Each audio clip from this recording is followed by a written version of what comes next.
बस्तर में हमारे 76 जवानों को नक्सलियों ने बड़ी क्रूरता से मारा था। जेएनयू में आके आज इतना फ्रस्ट्रेटेड होके जाना पड़ रहा है कि ये लोग एक फिल्म से डर गए और तब इसका जश्न मनाया गया जेएनयू में। वीसी महोदया द्वारा परमिशन डिनाई किया जाता है कि ये प्रोपेगेंडा मूवी है। महोदया आपसे एक प्रश्न है, मूवी तो 15 तारीख को रिलीज होने वाली, आपने जब देखा ही नहीं तो आपने कैसे कह दिया कि प्रोपेगेंडा मूवी है? शाहरुख खान ईद में फिल्म रिलीज करते हैं, क्या आप शाहरुख खान को पूछेंगे कि आप ईद में क्यों रिलीज करते हैं? आमिर खान क्रिसमस में फिल्म रिलीज करते हैं, लेकिन जेएनयू की वीसी ऐसे बोलेंगे, ये तो मेरा दूर दूर तक सपने में भी नहीं आता है। फिल्म देखे बगैर फिल्म के लिए रिव्यू लिख दिए उन्होंने कि ये प्रोपेगेंडा फिल्म है। तो आज तो ये भी बोला गया था आप लोग जाइए मत, अंदर घुस ही नहीं पाएंगे, पत्थर मारेंगे, बम मारेंगे। आज से 15-20 साल पहले जब मैं अमरनाथ से मिला था तब सोचा था क्या 2024 की इलेक्शन से पहले हमारी फिल्म रेडी होगा, और ये फिल्म बनाने में 50-60 करोड़ रुपया खर्चा हुआ है। दर्दनाक as well as alarming situation, और कुछ नहीं हो सकता। टेररिज्म का कोई धर्म नहीं। केरल में जब टेररिज्म की बात करते हैं तब बोलते हैं मैं इस्लामोफोबिक हूँ, एंटी मुस्लिम हूँ। ऐसे एक सिचुएशन क्रिएट किए कि बिजली काट के फिल्म की स्क्रीनिंग बंद कर दिया गया। Hi guys, this is Sakshi Chauhan and welcome to Uncut. और आज हमारे साथ अनकट पर हैं बस्तर द नक्सल स्टोरी के फिल्म मेकर्स। हमारे साथ डायरेक्टर साहब हैं Sudipto Sen sir. Welcome to uncut.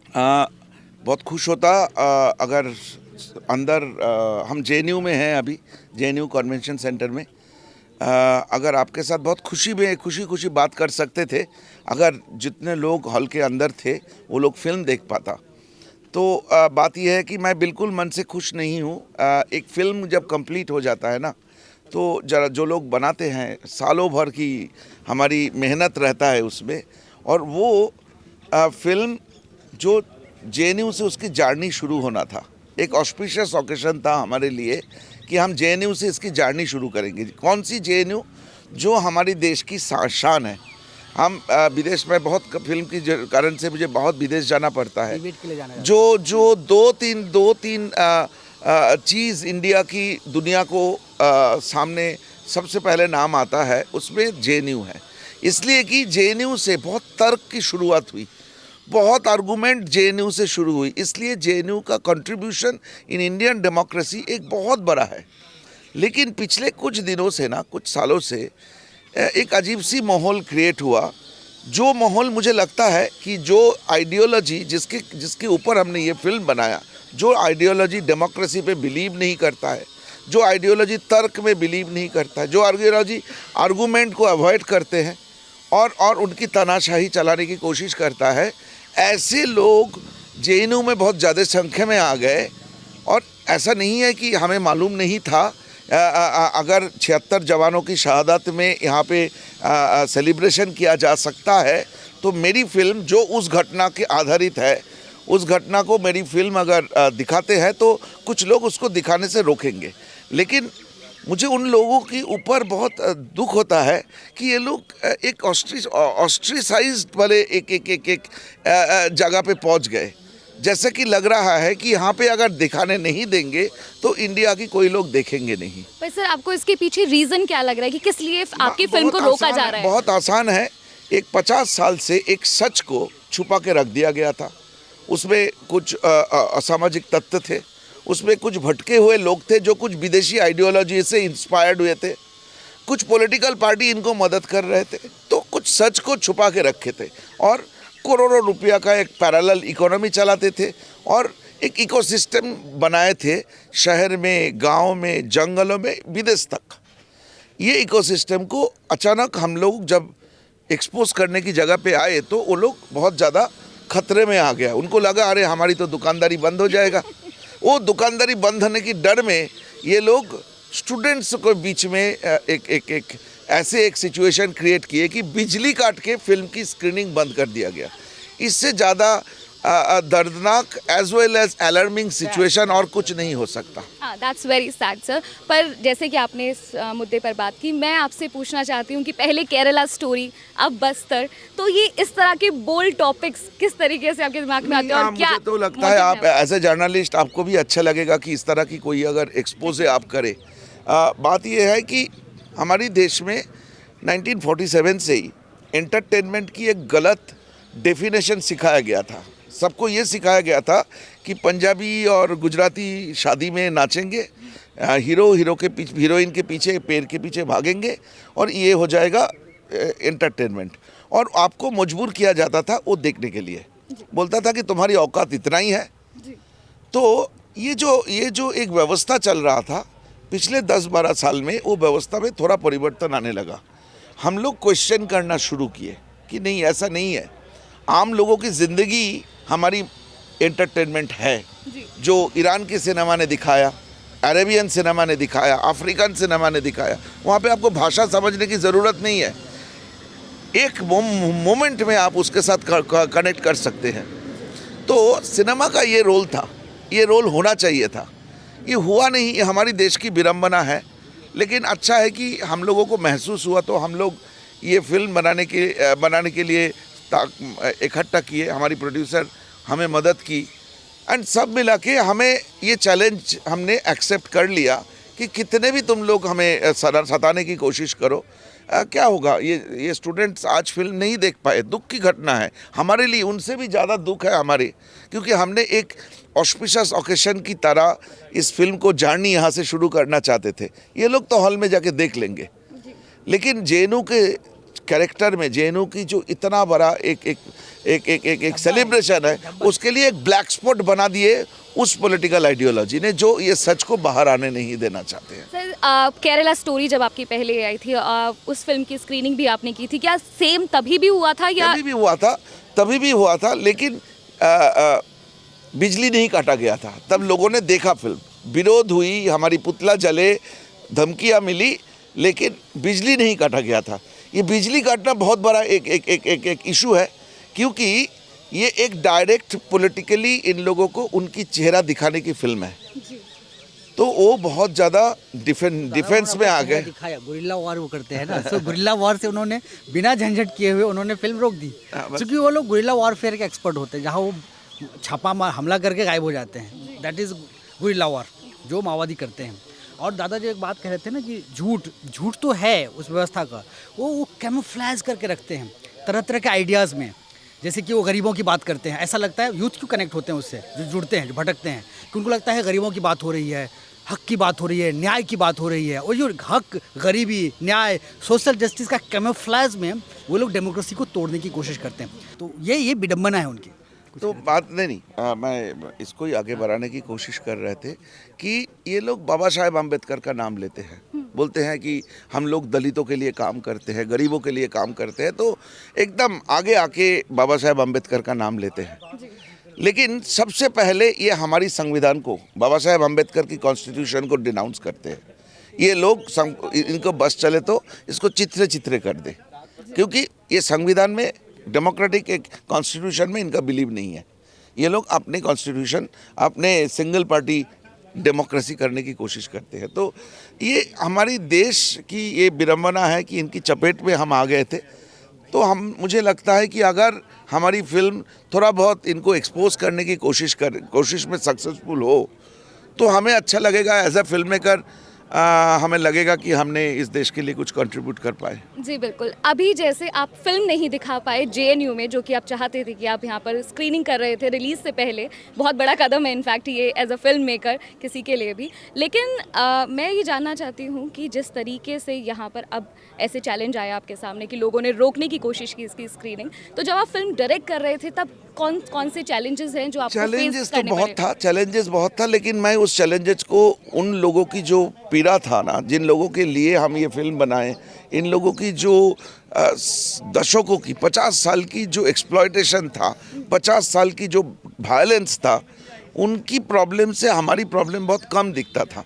As a film maker मेरे लिए वो एक्सेप्टेड था कि जंगलों में घूमेंगे तो खाना टाइम में नहीं मिलेगा, जंगलों में घूमेंगे तो एक फिल्म की यूनिट आप जानते हैं 400-500 लोगों की यूनिट होता है, वो यूनिट लेके कहीं पे पहुंचना, जंगलों पे चलते रहना। इनको स्टेरॉइड लेके पूरा शूट किया, इनका नी का भी नहीं, वो तो ये बता नहीं रहे हैं, जंगल में इनका नी पूरा गया है, स्टेरॉइड लगातार डॉक्टर ने दिया है, तब ये शूटिंग कंप्लीट, क्योंकि अब पूरा क्रू सब सेटअप रोज का 40-50 लाख का खर्च होता है एक दिन का। तो आज तो ये भी बोला गया था आप लोग जाइए मत, अंदर घुस ही नहीं पाएंगे, पत्थर मारेंगे, बम मारेंगे, लेकिन डरना अगर डरते तो फिल्म बनाते ही नहीं। तो फिल्म नहीं बनाते। मतलब मुझे ये लगता है कि मेरी ज़िंदगी या मेरी राइटर की ज़िंदगी से काफ़ी बड़ा है एक आइडियोलॉजी। ये आइडियोलॉजी जो हमें मौका मिलता है हमारी देश की अच्छी बात करने के लिए, एक आपको उसके लिए कोई पॉलिटिकल पेट्रोनेज की ज़रूरत नहीं है। आप एक इंडिपेंडेंटली देश को प्यार कर सकते हैं। उसकी तहत हम लोगों ने ये फिल्म बनाए और उसके लिए जेएनयू आए। बॉम्बे से चल के बेरियो आए, परसों रिलीज है। हम लोग सब कुछ छोड़ के यहाँ पे बैठा है। बिल्कुल।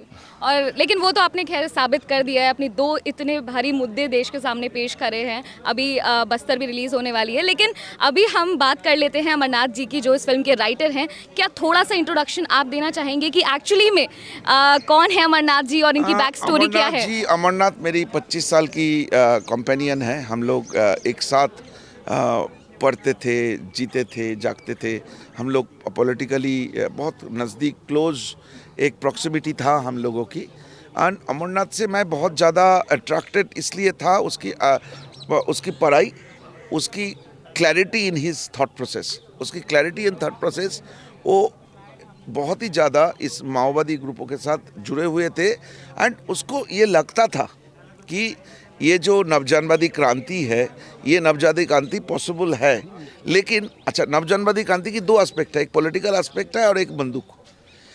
तो इसको ये एहसास हुआ कि political aspect, ideology completely defeated है, जो वर्केबल नहीं है। नहीं तो 10 करोड़ लोगों को पिछले 100 साल में मारने की ज़रूरत नहीं होता। तो बंदूक रह गया, और बंदूक के लिए तो ये लड़ने नहीं आए थे। हाँ, इन्होंने कलम पकड़ ली। कलम उसमें जब इस संगठन जुड़ा था अपने कॉलेज डेज में, उसमें विचार और बंदूक दोनों था। लेकिन ओवर द ईयर्स मैंने जो देखा कि उसमें विचार तो पीछे छूट गया। हालांकि वो विचार भी भारत के लिए सुटेबल नहीं था, मैं बताऊंगा। और विचार पीछे छूट के सिर्फ बंदूक रह गया, हत्याएं रह गई। और सबसे बड़ी बात क्या होती है, वो लोग क्या चाहते हैं? क्लास स्ट्रगल चाहते हैं। वर्गों में बांटकर एक वर्ग को ख़त्म करेंगे और फिर दूसरा वर्ग, जो बड़ा वर्ग है, वो राज करेगा। मैंने अमीरों को मार के गरीबों का राज होगा, अगर लेमैन की भाषा में कहें तो। लेकिन भारत ना वर्गों में नहीं विभाजित है, भारत जाति में विभाजित है। आप माने या ना माने, हम सब के अंदर जाति का है और जाति को कॉन्स्टिट्यूशनल वैलिडिटी मिली हुई है। आरक्षण है जाति के आधार पे, तो वो जाति को कॉन्स्टिट्यूशनल वैलिडिटी मिली हुई है। उसको छोड़ के आप क्लास को बना ही सकते, क्योंकि एक जो कास्ट का आदमी है एक जगह प्रताड़ित होता है। एक ब्राह्मण दिल्ली में आके अगर वो काम कर रहा है मजदूरी, तो प्रताड़ित हो गया। वही अगर गांव में जाता है और वहाँ वो अपर कास्ट है, तो प्रताड़ना दे सकता है वो। तो आपका वो वर्ग दुश्मन है या वर्ग दोस्त है, उसको मारोगे या छोड़ दोगे, ये उनको इसका कोई जवाब नहीं है उनके पास। दूसरा, कम्युनिज्म जो है, जिसके बारे में दादा ने बताया कि 10 करोड़ से ज़्यादा लोग मरे हैं, यह एक सोशल एक्सपेरिमेंट है, सोशियो पॉलिटिकल एक्सपेरिमेंट, जो कार्ल मार्क्स ने एक थ्योरी दिया था कि एक ऐसी समाज व्यवस्था बनेगी जिसमें कि लोग व्यक्तिगत संपत्ति भी छोड़ देंगे। चाइना में जबरदस्ती ले लिया था ना, बाद में फिर सबको देना पड़ा व्यक्तिगत संपत्ति का अधिकार। तो एक ऐसी काल्पनिक स्वप्न लोक है। उस स्वप्न लोक बनाने के प्रक्रिया में, उस प्रयोग में लगातार लोग मारे जा रहे हैं। आज भी माओवादी क्या चाहते हैं? आप उनका मैनिफेस्टो पढ़ेंगे तो वो चाहते हैं ये संविधान बदल के, जो हमारा डेमोक्रेटिक संविधान है, उसको बदल के चीन जैसा पैटर्न में, जहाँ एक ही पार्टी राज करती है, वैसा संविधान बनाएं और फिर आप जो मन में आए करें। तो ये तो भारत में क्यों चलेगा? भारत में फलता फूलता डेमोक्रेसी है। किसी को यकीन नहीं होता था कि भारत में डेमोक्रेसी होगा, और दुनिया को हमने दिखा दिया।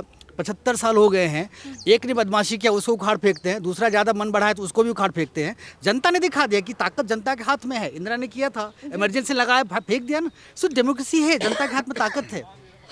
सर, ये मेरा सवाल नहीं है, एक्चुअली बहुत सारे लोगों के मन में एक डाउट है, तो मैंने सोचा सबसे पहले आपसे ही पूछ लेते कि इस समय, like right at this time, film release होने का मतलब, तो सबको लग रहा है कि कहीं ये कुछ पॉलिटिकल कुछ ऐसा तो नहीं है। तो मैं चाहती हूँ आप ही इस चीज़ को क्लियर कर दें। शाहरुख खान ईद में फिल्म रिलीज करते हैं, क्या आप शाहरुख खान को पूछेंगे कि आप ईद में क्यों रिलीज करते हैं? आमिर खान क्रिसमस में फिल्म रिलीज करते हैं।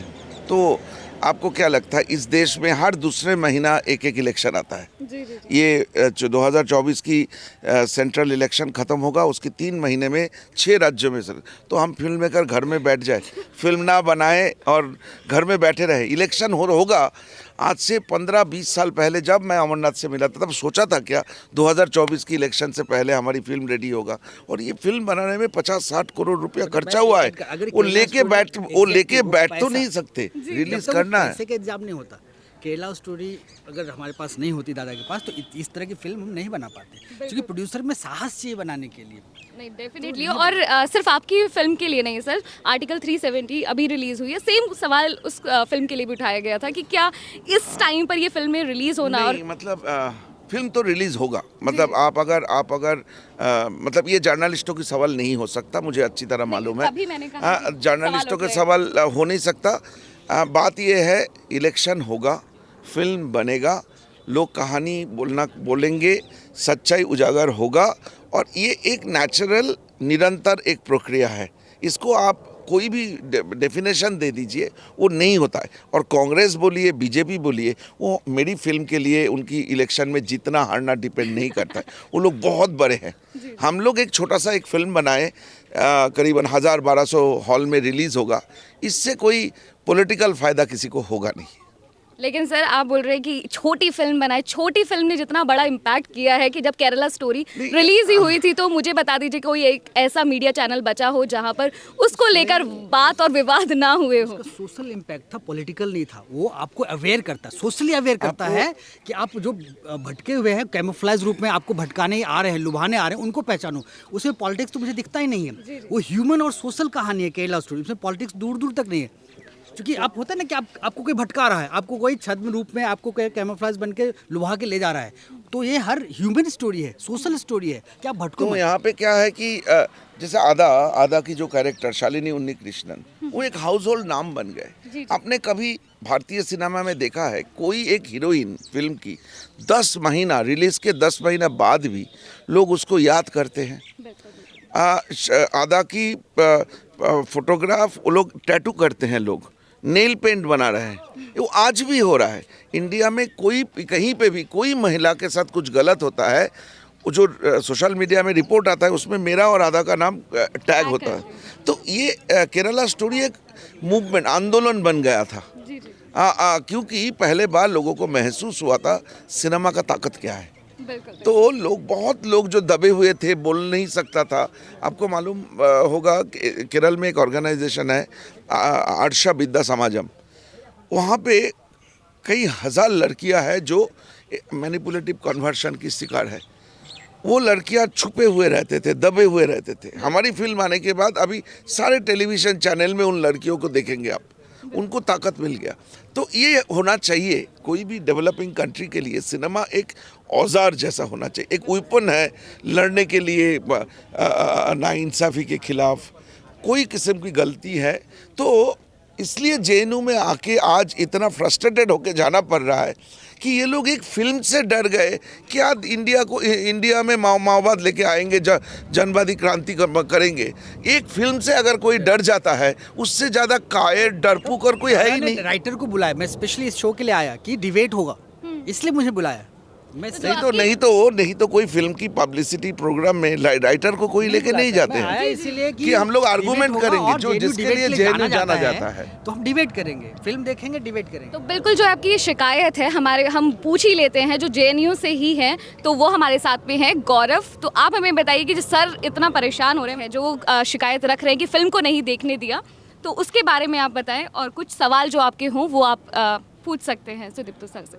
जी, पहले तो बहुत बहुत धन्यवाद सर का कि सर ने जेएनयू का चुना कि सबसे पहले यहाँ पर जो हम लोग का प्री स्क्रीनिंग की।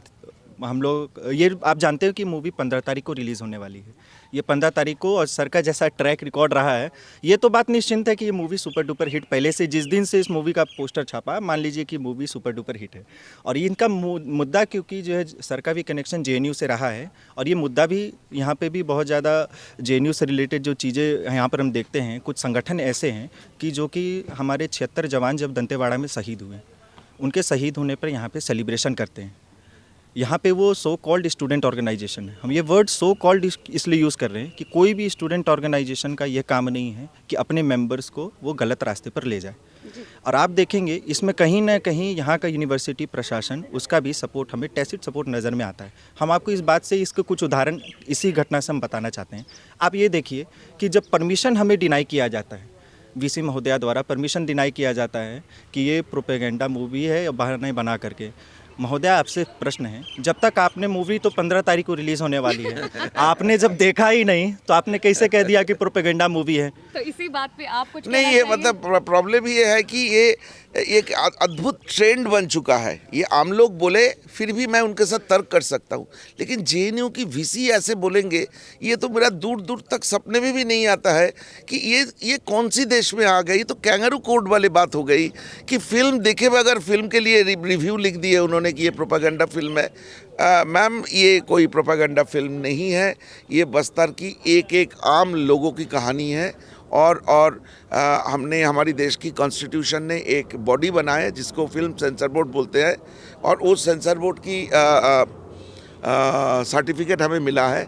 एक एक कहानी की, एक एक शॉट की, एक एक डायलॉग की प्रूफ हमने उनको दिए, और उसके बाद ये फिल्म को सेंसर मिला है। तो जो लोग इसके बारे में बात करें, आपको डेफिनेटली फिल्म अच्छा नहीं लग सकता है, कोई बात नहीं, लेकिन इसको एक लाइन में खारिज कर देना, परमिशन ना देना, ये जैसे मेरी स्टेट बंगाल में हुआ था, केरल स्टोरी बैन हो गया था। तो ये कौन से पागल लोग हैं जो फिल्म नहीं देखे और बैन कर देते हैं? ये तो अजीब सी बात है ना। मतलब ये कोई मतलब बनाना रिपब्लिक थोड़ी है कि हाँ मेरी मर्जी में मैंने फिल्म बैन कर दी, मुझे लगता है कि ये प्रोपेगेंडा है। अरे फिल्म तो देखो, ये फिल्म इस्लामिक टेररिज्म के ऊपर था, केरला स्टोरी। इसमें कोई आप लोगों को कोई भ्रम नहीं होना चाहिए। जब कश्मीर में टेररिज्म की बात होती है तब बोला जाता है, यही लोग बोलते हैं कि टेररिज्म का कोई धर्म नहीं होता है। अच्छी बात है, कोई धर्म नहीं है, लेकिन केरल में जब टेररिज्म की बात करते हैं तब बोलते हैं मैं इस्लामोफोबिक हूँ, एंटी मुस्लिम हूँ। मैंने तो कोई मुसलमान का नाम तक भी नहीं लिए, हमने तो आतंकवाद की बात की है। तो ये जो डबल स्टैंडर्ड है ना, ये इंटेलेक्चुअल क्लास एक्सपोज्ड हो चुके हैं, और उनको अभी प्रॉब्लम क्या हो गया, हमने सच्चाई को सामने लेके आए, और सच्चाई हमेशा, truth is always uncomfortable to section of the people, और वो सेक्शन कौन है वो समझ में आ गया। मुझे भी इस बात की दुख है, मैं मैडम से अगर मिल सकता था तो मैंने उनको पूछता कि क्या उनको महसूस हुआ कि एक सुबह उठ के लगा ये अकबर बीरबल की कहानी की तरह कि उनको लगा कि ये प्रोपेगेंडा है। ऐसा थोड़ी, अनकॉन्स्टिट्यूशनल। सेंसर बोर्ड जिस फिल्म को परमिशन देता है वो फिल्म को कोई नकार कैसे सकता है? ये एक्सेप्टेड नहीं है। हमारी देश में बहुत ज़्यादा विडंबना है, और मुझे तो लगता है कि मैं इसके खिलाफ मुझे आंदोलन करना चाहिए, जेएनयू के गेट पे बैठना चाहिए।